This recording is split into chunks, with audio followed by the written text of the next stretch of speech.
You've never seen anyone speaking in Malayalam? No foreign. കോളല്ലാതെ മനസ്സിലായില്ലേ? എനിക്ക് മനസ്സിലായി, പക്ഷെ ഞാൻ വിചാരിച്ചു മീൻസ് എന്താ പറയാ അബ്രോഡ് ജനിച്ചു വളർന്നതാണെങ്കിൽ ആയിരിക്കും.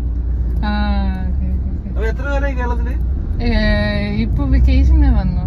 അപ്പൊ ആരെങ്കിലും ഉണ്ടോ അവിടെ, ഫാമിലി റിലേറ്റീവ്? അല്ലല്ല, ആരുമില്ല. ഞാൻ ചുമ്മാ തനിയെ മലയാളം പഠിച്ചു. ജർമ്മനിയിൽ കുറെ മലയാളീസ് മാസ്റ്റേഴ്സ് പഠിക്കുന്നു. സോ അവർ എന്റെ ഫ്രണ്ട്സ് ആയപ്പോ ഞാൻ ചുമ്മാ മലയാളം പഠിച്ചു. ഞാൻ എന്റെ വൈഫിനെ കണ്ടിട്ട് എത്ര സംസാരിക്കുമോ ഒന്ന് ആളൊന്ന് ചോദിക്കാം.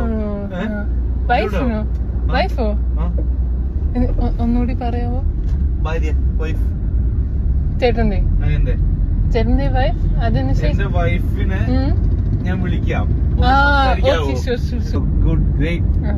5 വർഷമായി. 5 വർഷമായില്ലേ? പഠിച്ചിട്ട് എന്നും പഠിക്കില്ല, ഇടയ്ക്ക് എങ്ങനെ പഠിക്കും? ഓൺലൈനിൽ ഒരു PDF ഉണ്ട്, മലയാളം ഗ്രാമർ PDF. അതുകൊണ്ട് ഫസ്റ്റ് ഇംഗ്ലീഷിൽ സംസാരിക്കണം.